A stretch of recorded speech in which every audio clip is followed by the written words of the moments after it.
Thank you. Okay, a very good morning to everybody. I know you have been listening to other sessions as well. So,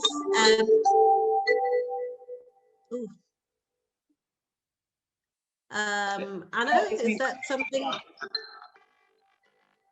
Sorry? That just means that the session started. Ah, okay. That's fine. That's fine. Okay, fantastic. Good morning to everybody. And I know you probably have been listening to other sessions this morning. I hope to be able to give you information today with regards to the educational landscape moving forward, in particular with the changes that they are bound to occur, either changes that have been forced upon us because of the COVID situation, but also changes moving forward that we can see as an innovation within the education framework. So I hope to be able to give you information around this. Next slide, please, Anna. So just to explain the context from the start and where we're heading forward, it's very important to understand how we got here, and it's not just in terms of COVID obviously forcing this to happen, but also where we're moving forward because of where we are at the moment. So first of all, in 2020, as we know, exams were cancelled and we had the center assessed grades. There were these talks, there was this, the word algorithm was mentioned, and of course A levels itself was reformed in the way that qualifications were offered. That itself had an impact on Russell Group universities, which then led on to deferments, and also there's a huge diversity drive for top UK universities, and that has in itself increased competition for international students. So it's very important for us to look at, before we look at where we're heading, to look at how we got here in the first place, and then we can look at what are the strategies to succeed moving forward for students and parents, and in particular having the awareness of the changes within the system, either in the curriculum itself or in terms of the strategy of getting into these top universities, which is profoundly has changed and will continue to evolve over the next 5 to 10 years. Next slide, please.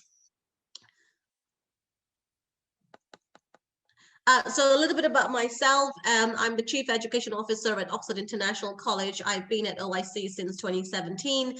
I also sit on interview panels at medical schools in the UK, in particular the top medical schools within the G5 category. I work very closely with all the top universities in the UK, but also worldwide as well. And one of the things that I do, besides being a biology and chemistry teacher, I'm very much consider myself as an educational strategist, in particular mapping out the academic planning as well as the career planning for each student, and making sure that the career planning is given the same importance or even more importance than just the academic journey. I'm also the founder of Cardiff Sixtham College, which in the first time in the history of British education, very unique concept of education, ranked top in the UK for 9 consecutive years between 2018 and 2010 and 2018. When I joined OIC in 2017, OIC, which was an unranked school, then topped the league table in 2019. And had we had exams last year, I believe we would have topped again. We were the only school in the UK that had above 90% A star to A grades, and through our trajectory, we would have been at 95% A star to A grade. So I believe we would have topped the league table again had exams went ahead last year. And of course, this year, again, we don't have exams again, but the trajectory we've seen, would have been similar in between, within the range of above 90% A star to A grades. In 2011, I won the Science Tutor of the Year award. In 2015, I won the Welsh Woman of the Year in Education. I also received a Class Nobel Educator of Distinction from the Nobel family, and I did a TEDx talk in 2016. And as I said, my passion has always been been in terms of, within the education framework is the innovation within education itself and the methodology and pedagogical values of what makes a good teacher and a great student, and taking into account that my journey has started off with non-selective students who were achieving, C, D grades, but ending up getting A's and A stars, but more importantly, getting into the courses that they have wanted to do, they're really passionate about, and how we get them to a point where they discover their passion, build the evidences around their passion, and then have a strategy of getting into these top universities. Next slide, please.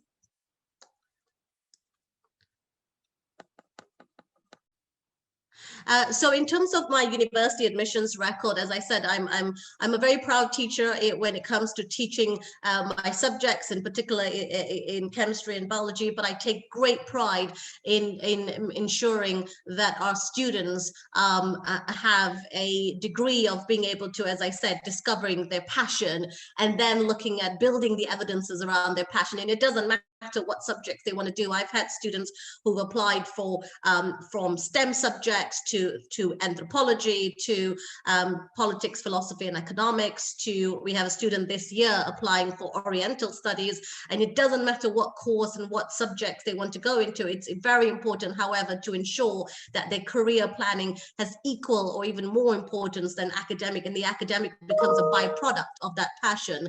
And over the course of the last 10 to 12 years, I have sent, my team and I, we've sent around 400 students to medical schools, 300 students to G5 universities. So G5 are Oxford, Cambridge, London School of Economics, and Imperial College London. And these stats are very important because these stats represent majority international students, and it's very different. The course of action for international students are very different to a British student. I came to this country, to the UK, as an international student, and the journey for an international student from the very outset in terms of their learning process and the skill sets and their ambitions and the anxiety levels and all the burden that they carry on their shoulders are very different. The pressures are different from a British student who have gone through the system from a very young age. Of course, whether you're international, whether you're a British student, if you're applying to top universities, you are going to be under an element of being able to understand your strategy and also dealing with those pressures. But it's very important to make sure that you are strategical in your approach, in particular when you reach to examination years at year 11, year 12, and year 13.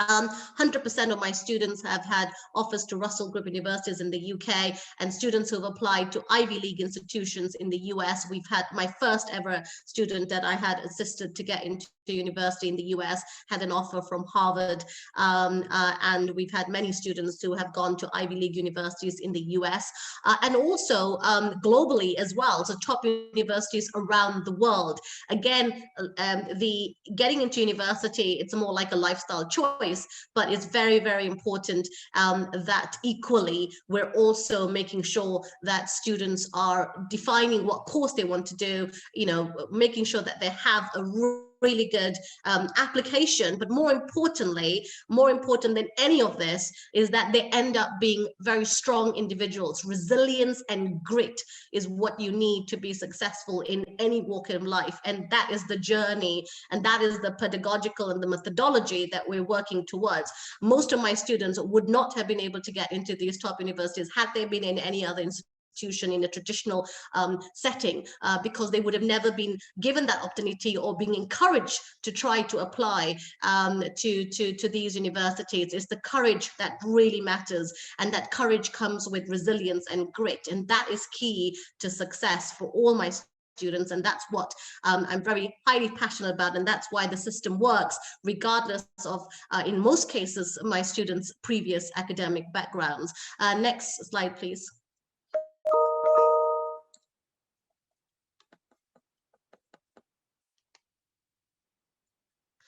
So COVID-19 changed everything about university applications, and that's where we are, what we're talking today in terms of what the impact has been and what we're going to be looking at over the next 5 years. And I think for people who are listening today, when you're advising your parents and students. Of course, you will get, students coming to you at any age. For example, it's very important that there's an understanding and awareness of what are these changes. I sit on many university panels, and I have very good insight in terms of what the changes that are being talked about and discussed, but also with a degree of the experience that we've had, is just having that foresight on how to plan forward and what we can advise parents and students to do at this stage and moving forward. And next slide, please.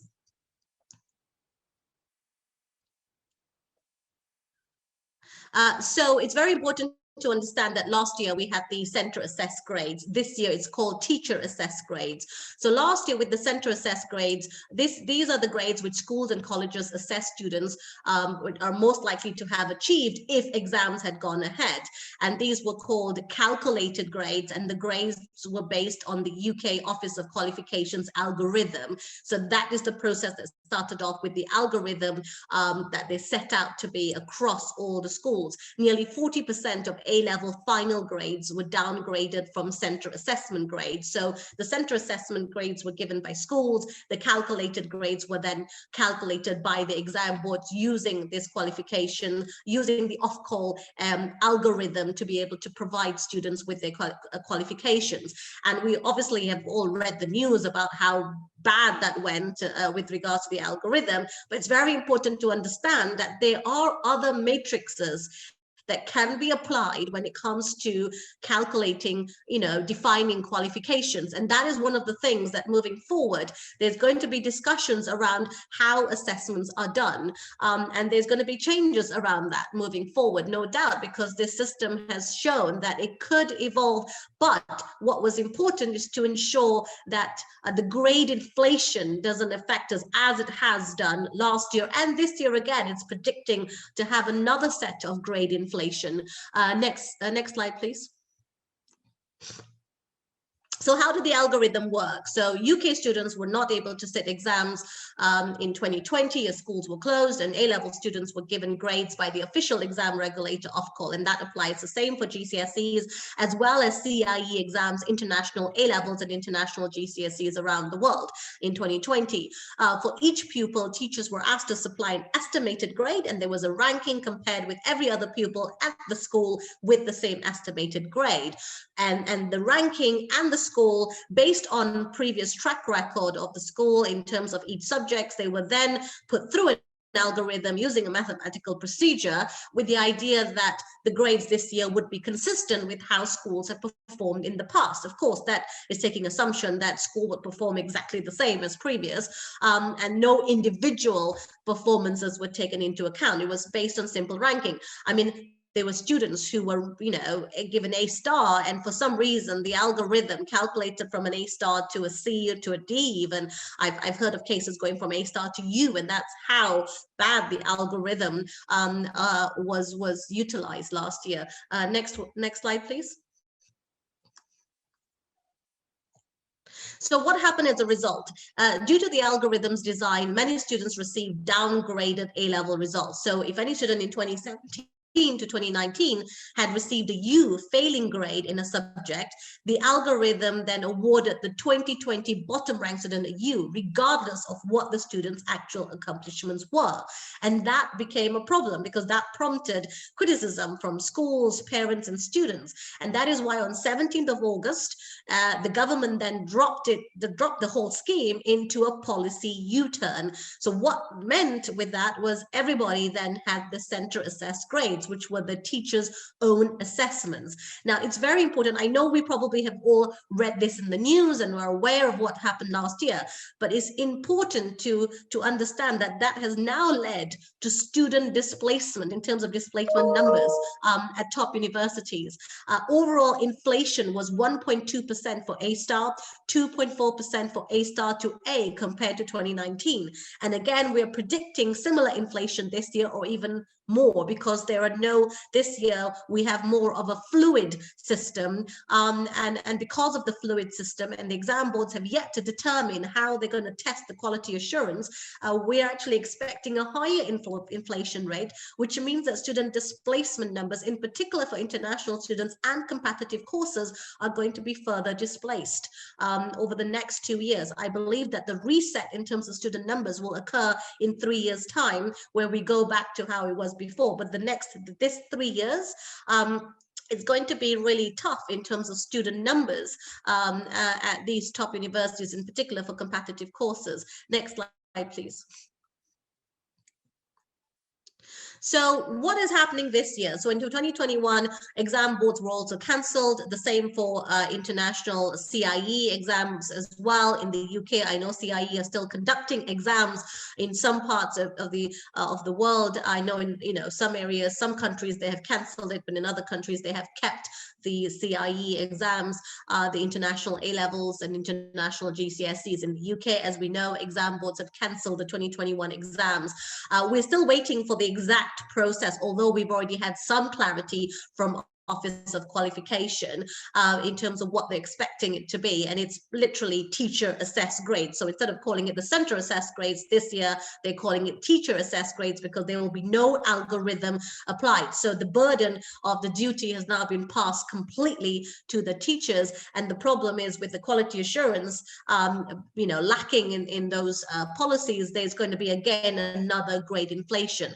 Now at OIC, we've always been ahead of the curve here. We've always been innovating the way that we teach and our learning process and methodology and pedagogical values around this. And we've always established a strategic form of evaluation analysis, which helped us to achieve the results last year, 98% A star to A grades. As I said, we had in 2019 had 93% A star to A grade. So we were expecting around 95, 96% A star to grade. So we weren't far off from the achieved 98. We were obviously expecting it to utilize the algorithm. Then we were expecting that we were giving 98% A star to A grades, and the exam boards would have brought us down to 96 around that with the algorithm, which would be in line with the results we would have achieved if students sat the exams. And that would have still put us in #1 position, because that is consistent with the results so far. And now what we've done this year, because it's been a very fluid process, is very important that we're able to show the top universities our system are robust, especially when we are predicting on their university application, but also to ensure that there is confidence in the results that the students are gaining. And therefore having a robust with a process with integrity is really crucial. And one of the systems that we've always utilized, we believe in spaced repetition learning, and that is why students have weekly assessments. And because of that, we are so rich in data, in statistical data, that we can use to evaluate students' performances and make a comparison on what is the best predictor and when students peak and what is their journey like. We can actually map out that data, which really is crucial when it comes to academic intervention. And that's what we've always done when we're helping students with their academic journey, and also to showcase to their universities the strength of the candidate when it comes to their academic performances. And that has been really extremely valuable this year when it comes to giving their teacher assessed grades. So this year, our process at OIC would be to look at a range of evidence from statistical data, and of course the summer assessment, which was in the news about the utilization of summer assessment to be able to use it for the teacher assessed grades, and of course teachers' judgment. But because we have these 3 categories of statistical data, OIC summer assessment, and also the teacher's judgment, we have a sufficient enough cross balance and check that we can do in order to ensure that the students are given the right, the results. But more importantly, we're doing this as well to validate our results for when they apply to university. And it's not just UK universities, but globally, it's very important that schools in general pick up the confidence again and showcase the confidence to universities, to employers, that these results are going to, they are with integrity and they're true reflection of the student's potential. And that's key moving forward, is to ensure that the system of assessment is robust, no matter what changes that Ofqual may bring into place over the next 3 to 5 years. It's important that the school system uses uses a system that can showcase that potential. Next slide, please. So in terms of our strategies and pedagogies, as I've been saying, it has certainly paid off. You can see some of our students' results in 2020. And of course, whilst you might say that, okay, these were the center assessed grades, again, as I said, we weren't far off from what we were expecting in terms of a trajectory this year anyway, last year, sorry. But also it's very key to note that these students, in terms of their university application, it wouldn't have relied solely on their academic grades, because to get into these universities that you can see on the screen right now, and also to look at their subjects that they have applied for as international students, the bar is a lot higher. The odds are against them a lot higher than as I said, for British students looking at their journey, and yet these students have achieved those results, and also these students have all come from different academic background. Not all of them have taken GCSEs, some of them don't have GCSEs at all, not all of them have gone through a system of a training process from a young age of getting into Oxbridge. They haven't gone through that traditional sort of journey as students who are training to get into top universities. So all these students who you can see here, none of them have gone through a process which is similar to each one other. Everybody's unique. Everyone's journey is very different. Number one, everybody has had different academic backgrounds, which again, very, very unique, uniquely placed in that sense. Next slide, please. And you can also see that people are doing different subjects, different number of subjects. We have students doing 5 subjects, we have students doing 3 subjects. They're all getting into top universities. Again, everyone's journey is very, very unique. And I think that is going to be key, again, moving forward, is not one size fits all. Now, despite the assessment difficulties and admission barriers for international students in 2020, as I said, we achieved epic university destinations. I say epic because, again, the odds were against them. This year as well, we're seeing the odds are even greater because of student displacement.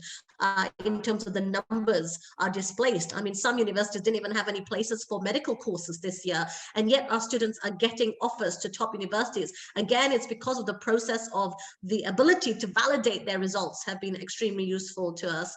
1 in 3 of our students who apply to Oxbridge get an offer. So this is a 31% success rate, and nationwide rate is around 19.25%. 1 in 2 get into Oxford, 1 in 3 got into Cambridge. 58.6% of our leavers have gone to Oxford, Cambridge, UCL, LSE, and Imperial, last year's sort of track record. I can see some questions coming up. I will answer them as soon as I finished a couple of more slides. Thank you. Next slide, please. So 2020 A-level results changed the university admissions landscape for all school years. So it's very important. I mean, we read a lot about news about how the impact it has been for children in primary school. We have seen the impact it has been for secondary school students. And this impact, the government is talking about longer school days, another term for state school students. And I know a lot of private schools have been able to continue with their with providing the learning, like our online learning has been as successful as it's been being able to deliver in person. But of course, from a psychological and mental point of view, it's very different type of teaching and learning, and you have to adapt to a different type of teaching and learning, and it's not easy for anybody, and that goes across the board, whether you're primary school, secondary, independent, or state sector. But very important, because I deal with students at examination years, so year 11, 12, and 13.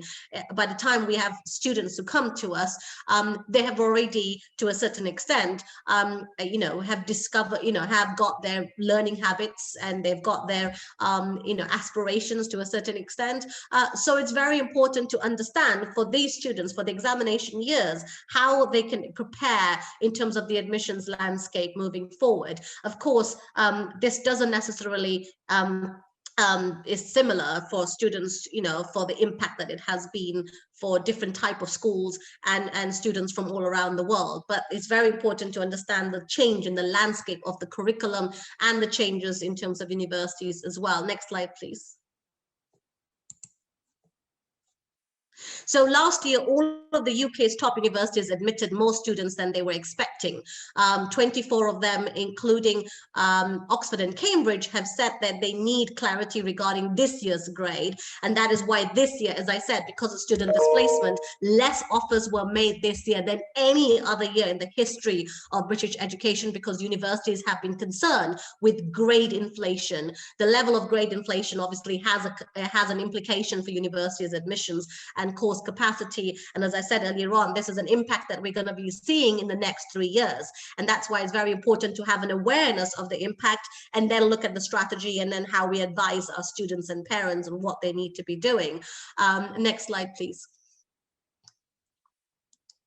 So Oxford and Cambridge already made fewer offers. Oxford made 9% fewer offers this year than in 2020. This is the fewest offers Oxford has made in a decade, and the first time the number of offers has declined year on year since 2013.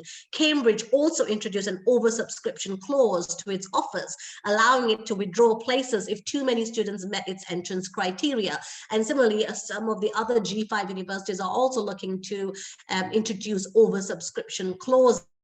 And these oversubscription clauses are going to, I think, remain for some time.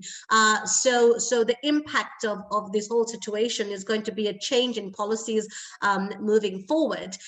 So again, it's important to have the awareness, and I'll come to the solutions in a minute. Next slide, please.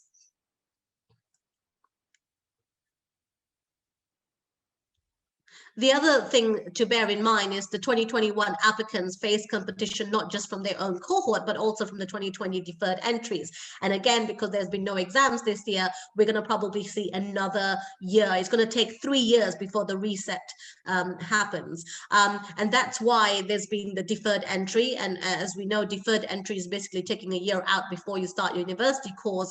And a lot of students, some students have asked to defer the places, and some students, universities have said you have to defer your places. In 2020, up to 10% of all A-level graduates deferred their university entry to 2021. And while 10% doesn't sound huge, but for competitive courses at top universities, that's a significant number, that's a significant percentage, considering that for international students, the success rate is below 10% anyway. So that's a success, that is a very significant percentage. Next slide, please. So top UK universities also implemented a diversity drive for local students. So Oxford are offering places with lower grades to students from disadvantaged backgrounds, and grades could be as low as ABB. Cambridge has admitted students with offers as low as BBB. And this potentially reduces spaces for international applicants, making it more competitive. But again, whilst I'm giving you this data, what I'm really proud about is that despite this, our students are getting these offers, which means that the system that we have implemented, the pedagogical and the methodology that we apply, has really helped the students to outshine and show that they have great potential, that against the odds, they're still getting through. And I think I take great, immense pride of our teachers, our team, our staff, and just the vision overall, and the students' resilience and grit in getting through this. And this is going to make them successful. The success that they gain from this process is going to last them forever, which I think is far more valuable than just getting fantastic results. Next slide, please. So more and more students we are seeing opting for highly competitive degrees. Medicine, computing, engineering degree applications have increased by 1/3 since 2011. We already seen that trend. Medicine this year, the trend is just buckle, lots and lots of, I think where it was 12% last year of interest, this year it's gone to 20% of interest in terms of application rates for medical degrees or healthcare degrees. We are seeing a rise in PPE, politics, philosophy, and economics. We are seeing a a rise in computer science and mathematics, engineering, technology seeing a rise. Arts, English and history have seen a decrease by a third since 2011, saying that though we do have students who are interested in those subjects as well. It's just that the niche has changed in terms of the degrees that are seeing students wanting to either make a change in the world or want to make money. Either way, it doesn't matter. You know, there seems to be change in terms of where the directions are going to, and we can all debate about whether we want that or not, but the fact is, statistically, it is changing. Next slide, please. So OIC students tend to apply for the world's most competitive courses: medicine, mathematics, economics, natural sciences, law, engineering, PPE, and whatever course they choose. I mean, I had a boy who applied for physics with music, and you know, there were only 50 seats at Imperial for this course. Most of these degrees have less than 10% acceptance rate. And again, I take this with great pride that our students, despite the odds, they are getting these offers. They are international students. They may not be the best student consistently throughout their lives, and yet they, you know, and they're achieving. So something has triggered them. Something has triggered in them with the strategy, with the passion, with the grit, and they're doing really, really well. So the odds are unfavorable, yet the success is phenomenal. Next slide, please. So COVID-19 has changed the university admissions process itself. So the effect of inflated grades and cohorts will be felt beyond 2022. And that is something that we have to bear in mind in terms of student numbers. There also may be A-level and GCSE curriculum changes. And it's really important to understand that the curriculum changes are currently being discussed. And one of the things that they're looking at is to see how this curriculum can adapt to, I mean, the term 21st century skills have already been mentioned for decades now, but what is actually this 21st century and how we're going to format that? There's changes in the curriculum that's going to perhaps see a lot more bite-sized assessments moving forward, and also there's potentially going to be new academic admission tests at these top universities in addition to the admission tests that already exist.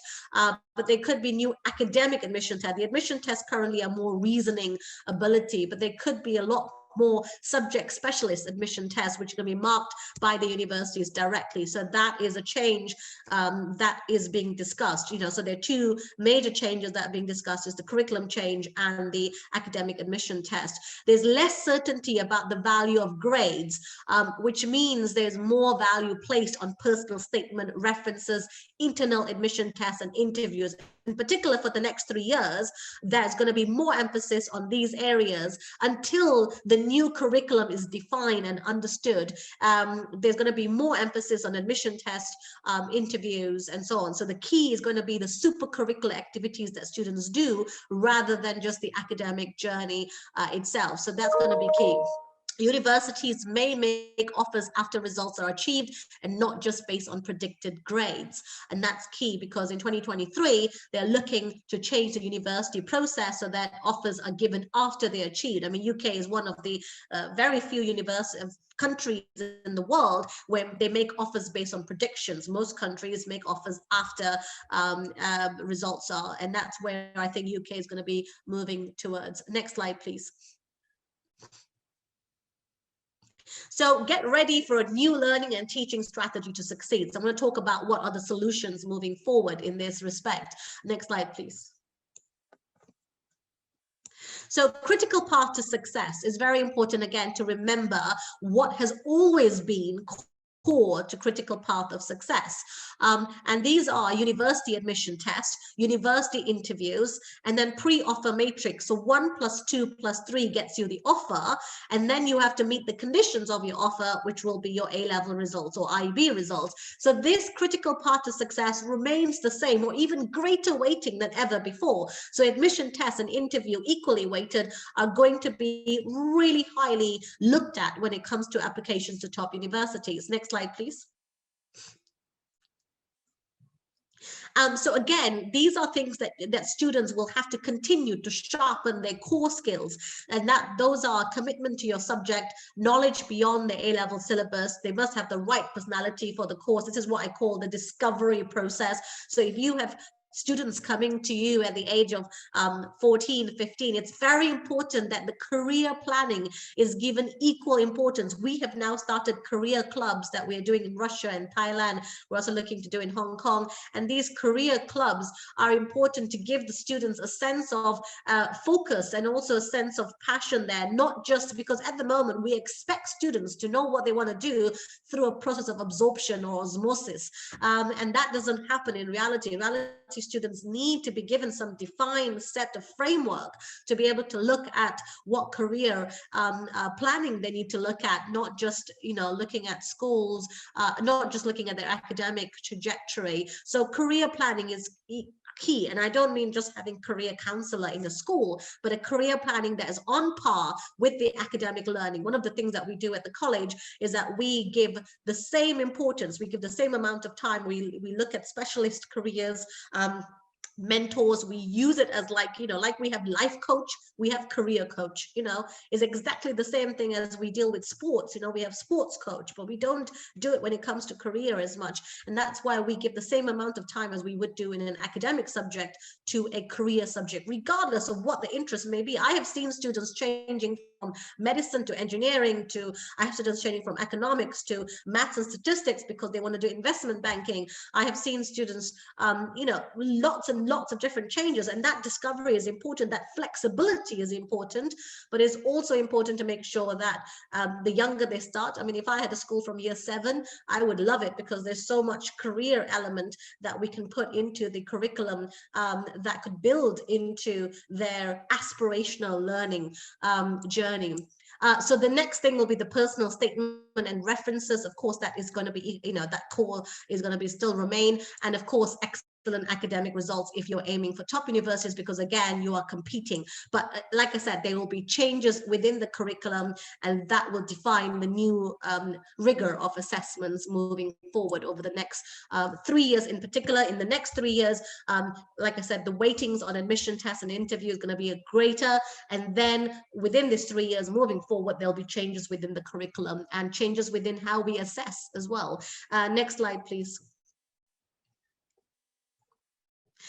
So besides this, it's very, very important to implement solutions. So schools that implement these solutions will see their students succeed. And at OIC, we're very fortunate that we have always been, as I said, ahead of the curve, and we have always been implementing these innovative ideas even before the COVID and before the changes that we are now seeing.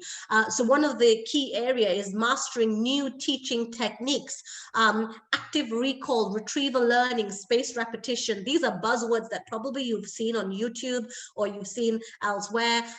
These are the things that have come from 20th century. It's not a 21st century thing, but the key here is that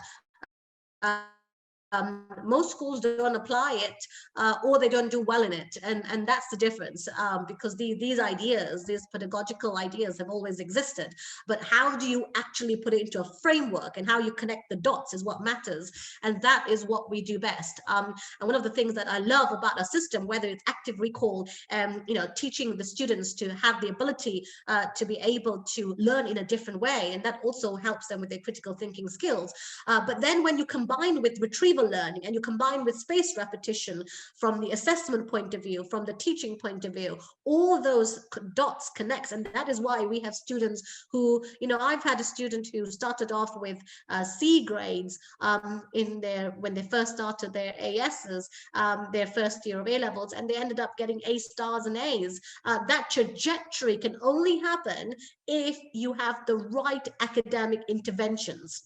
Because if you don't have the right academic interventions, you can go to class, you can do as many support classes, you can have lots of tuition, but it doesn't work. And that's why the students don't see their grades improving.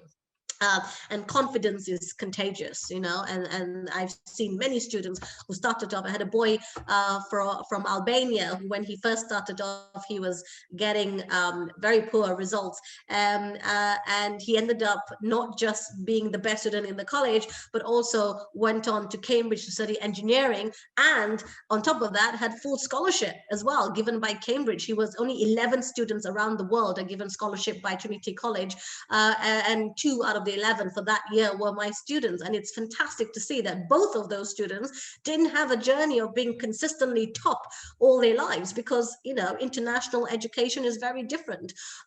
So it's very important to master these new teaching techniques. Secondly is to use data to confirm understanding and optimize exam techniques. Data is the only way where you're going to have the right academic interventions. If you don't have data, one of the things that I really would love to do in the future is to utilize data in real time, so that teachers can see straight away what is it that they need to be doing for their classes, so that they can use that data to then have that right intervention, not just for the group class, but also individually. If we can have that in real time as they teach, now that will be amazing. And that is something that we already currently do, but we do it on a weekly basis based on our assessments.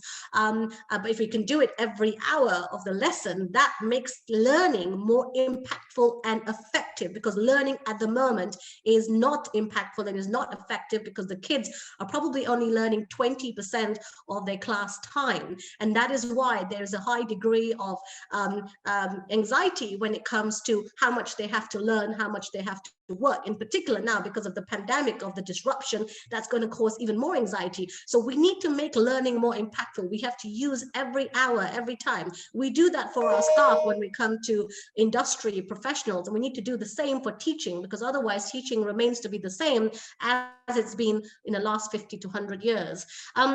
Offer consistent assessment and feedback for a more bite-sized journey. We're so clued into doing mocks. You know, we have termly mocks, and because parents receive termly reports. But again, those are not bite-sized those are not really feedback that can really help. Term reports, what really helps is the bite-sized feedback and assessment, when you have consistent assessment and feedback.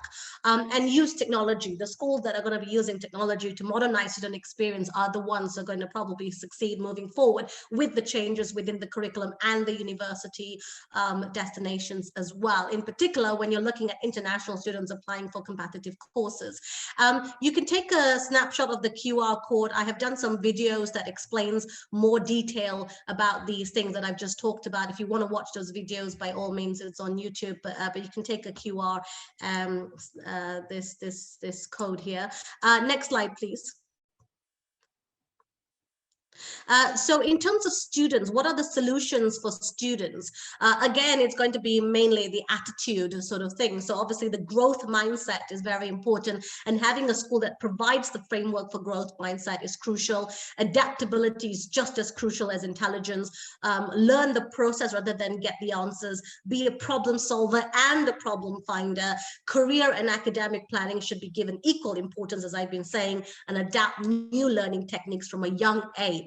So if you're advising students and parents and they are coming to you at age 14 and onwards, it's important for them to embrace the changes within the curriculum and embrace the changes within the university admissions process as well.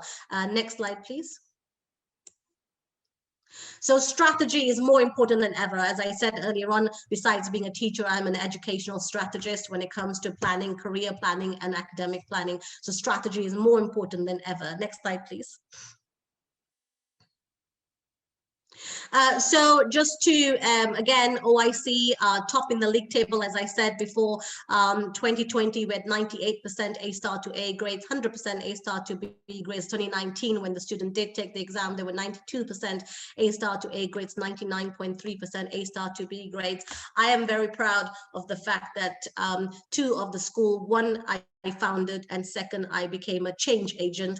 Both schools have topped the league table for 12 years now. And again, that's in the history of British education. That's the first time it's ever happened that a school that is not traditional school, it doesn't have 800 years of history, and certainly, you know, where it's a very new concept, is a different type of school, and yet it's not just topped the league table once, but consistently has been topping the league table. So it's fantastic to see that that framework of the methodology and the pedagogical ideas actually work, and it works for a range of students, not necessarily because, you know, when it comes to international students, there's no set criteria that actually makes it selective, because it's not like these students have had, you know, 7+, 11+ tests, 13+ tests, as you would have in other schools, in other traditional boarding schools. These kids come from different academic backgrounds, from all around the world. Some people have been top achievers all their life, others haven't, and yet they all cross the line. And that's fantastic to see that even the worst that you would see, not your typical profile of a top student, also gets through, which is brilliant to see that remarkable journey of our students. Next slide, please.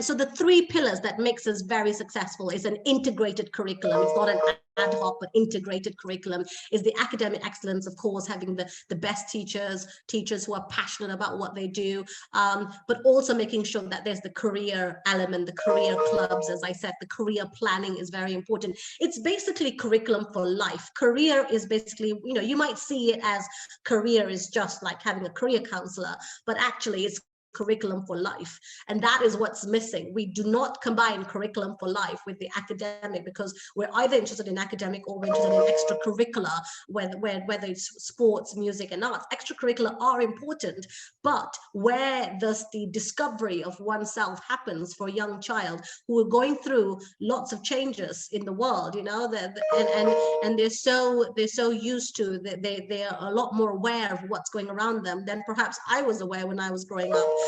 So it's very important to have those elements. So academic excellence, career preparation or curriculum for life, as I say it, and personal development. All these 3 things have to be integrated into a curriculum that will help to be successful. Next slide, please. And that's how you gain the competitive edge for university and beyond. Next slide, please. As I said earlier on, our students don't just apply to the UK. We have students applying to all around the world. I believe in students looking at not just where they're applying because they're in the UK, but also where they want to work in the end. So for example, if you're a doctor in the US or a doctor in China, you know, it's a very different experience from being a doctor in the UK. So sometimes it's important to know, where do you want to end up working? And it's very hard for a child to understand that at the stage when they apply.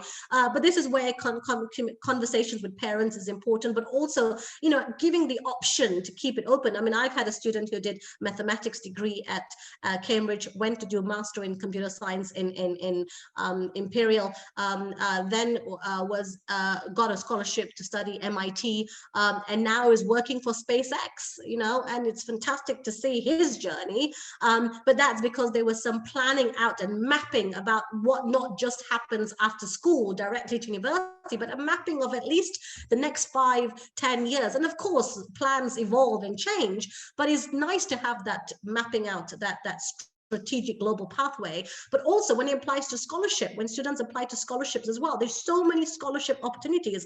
For example, I was just telling my student the other day, if you did a medical degree, if you did a biomed degree in the UK, you could then apply to New York Medical School in the US as a graduate entry, and the fees are pretty much covered because they offer a very, very huge scholarship given by a benefactor. These kind of information and nuances help students to really map out their journey based on their personal circumstances as well. So I think that's key, to look at global. And of course, there are nuances when you apply to each, you know, every place will be different in terms of their criteria. Next slide, please. So in terms of applying to to OIC, we're looking at students who are who want to be pushed, who want to learn or have the aspiration to be on an aspirational journey. It's a lifestyle choice at the end of the day. It's purely lifestyle choice, and it's about what outcomes they want to get and the journey they want to embark on. And the courses we offer at OIC: 2-year A levels, 18 months A level, 1-year GCSE. I would say 18 months GCSE, and a range of short courses. Next slide, please.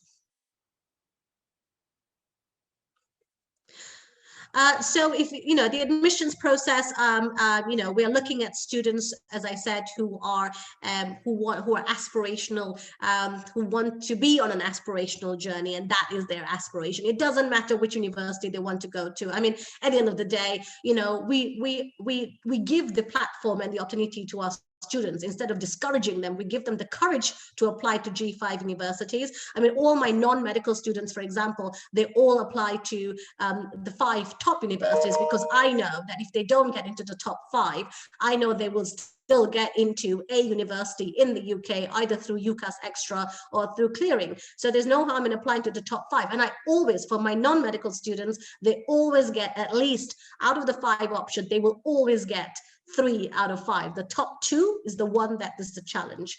So again, it's all about strategy, and the medical students, again, because the competition rate, they obviously have to make their choices a lot more carefully. But in terms of application, we give them the courage to apply. And if they don't get to Oxbridge, it doesn't matter, because if they don't get into number 1, they'll get to number 2 or number 3, and it's equally important. But most importantly, they come out from it being resilient and having the grit. And I think that is curriculum for life. Next slide, please. So in terms of what we do as an institution, we also offer an online academy, Oxford International Online Academy, where we provide preparation for Oxbridge or top universities. We provide tutoring in academic subjects, IELTS preparation, but also specialist career and university guidance as well. So this is an online academy which runs throughout the year. Next slide, please. So your future is in your hands, and we can obviously help students and parents to grab it. I'm happy to answer questions now. We have 10 minutes. So are there any restrictions? I'm going to, Tatsian, my apologies if I pronounce your name incorrectly. Please teach me to pronounce your name.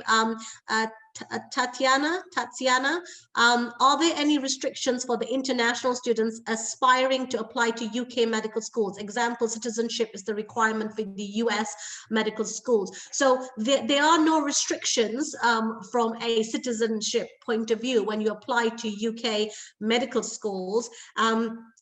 The thing to bear in mind is that there's a 7.5% cap on medical school students compared to other degrees. So there's no cap for other degrees, but of course, universities apply their own internal diversity rules. So for example, if you're applying for engineering at Imperial and you're from Asia, then they would look at your applications the last, really, because they have so many students from Asia to pick from. So they would look at other regions and other countries. But of course, when it comes to medical school, there is a cap by the government of 7.5%. So that's the only restriction. Love the idea of career clubs. We should put emphasis in career planning at Afsana. Definitely, career planning is something, like I said, the curriculum for life that keeps getting neglected. And we seem to think that the best thing to do is just have a career counselor in a school, and that is sufficient, and that is not sufficient. The kids need direction even more now than ever before, with the things that the young people have to deal with on a daily basis, the news and the negativity that they hear.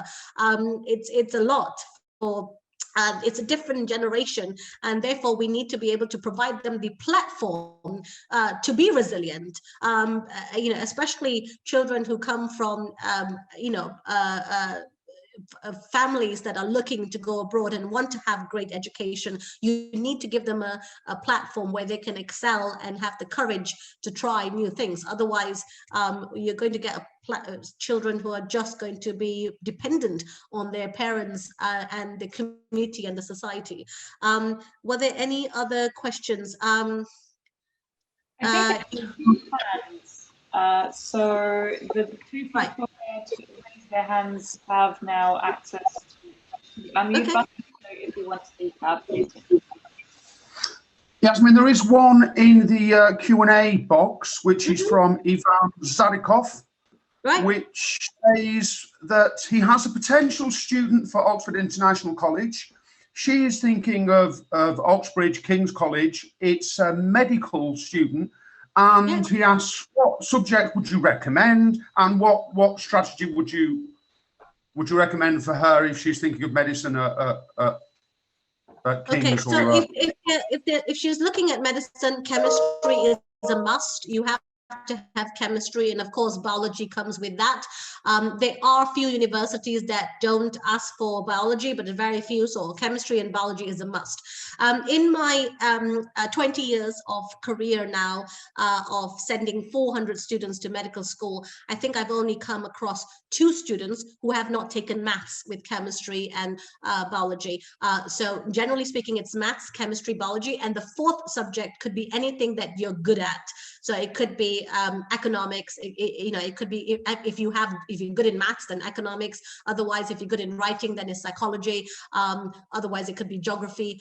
So the 4th subject could be anything, as long as it's a facilitating subject and it's not a subject like media studies and tier 3 subject or tier 2 subject. Tier 1 subjects are what medical schools are looking at. So that will be the subjects. How many self-study how many self-study hours do OIC students have per day? So the concept that we apply is similar to how you have in traditional boarding schools, where you have your lessons and then in the evening they have the prep time. So the overall time that the students learn is exactly the same as you would have in a traditional boarding school. The only difference is we change the formula. So for example, instead of having prep time, students have more contact time with their teachers. So instead of doing, say, 5 hours per subject, we do 7 hours per subject or 8 hours per subject. So that includes the support mechanism, as I mentioned earlier on, with regards to academic interventions, that includes. So if I have 8 hours with a student in a class with their subjects, and in that 8 hours, I can spend 5 hours on the theory, 2 hours of practicals, and I can spend then 1 hour in terms of the academic intervention based on the data that I get in terms of how I can help and support the group or individual students.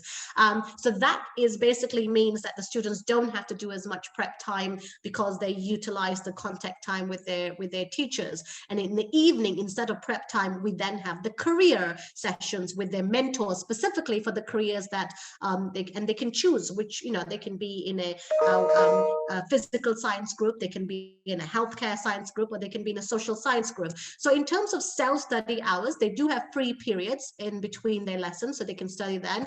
But because they don't have a large volume of homework, unless of course the teachers want to take that into account, but because they don't have that, they do have time then to prepare for their weekly assessments that we call them skits, weekly assessments. As I said earlier on, we believe in active learning, space repetition, and retrieval learning. I hope that answers your question. So per day, they do have free periods, but the lessons are basically 9 till 6. They have free periods in between, and then the evenings they have their career coaching.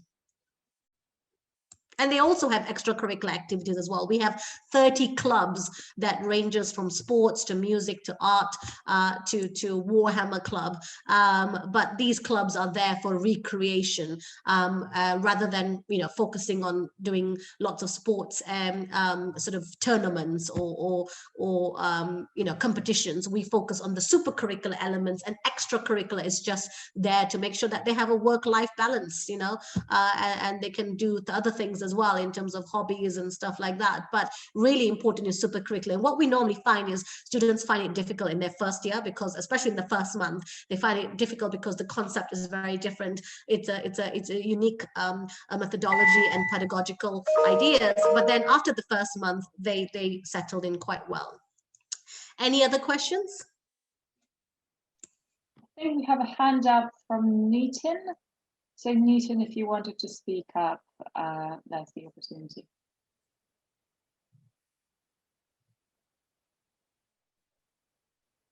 I'm going to take this as a no. There is one more, sorry. No. One chat. Tatiana, thank you very much. Sorry, Anna. Yeah. Anna, could you also go into the QR, onto the slide where there was the QR, just in case if people didn't get that before? Yes. Was there somebody who raised their hands?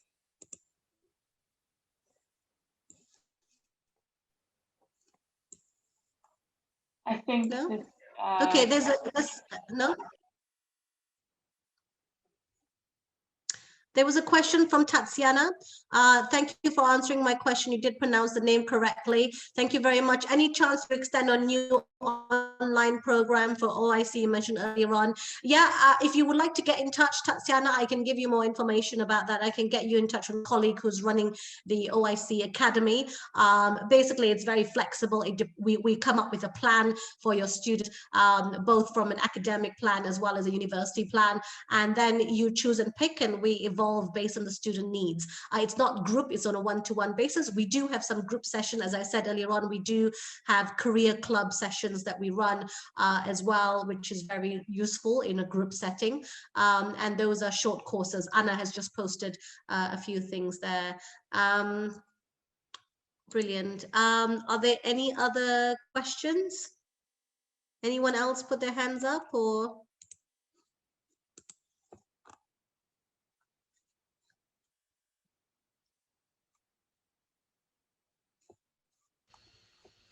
I don't think there are any more, Yasmin. Okay. Just about to run out of time. Anna, if you could just... Sorry? Neil? Neil, that's all. No? Anna, if you want to go on to the slide which had the QR code, just in case if people wanted to have that. Yeah, just doing it, 3 seconds.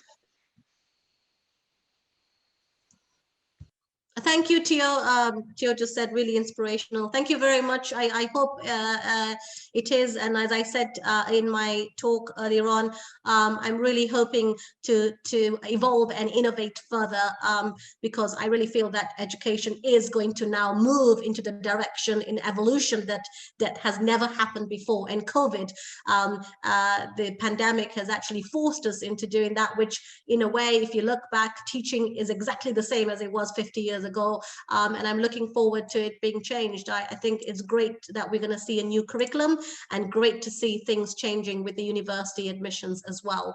And I think it's all for good, and I think it's just important that students are now having an awareness, parents start working on these planning from a younger age if possible, and if not, then at least they need to be aware of the strategies. As I said, strategy is far more important than ever before, in particular for international students going to top universities. Thank you very much, everyone. I hope it was useful. If you have any questions, by all means, you can email me. I'll put my email address in the chat. Yeah, thank you.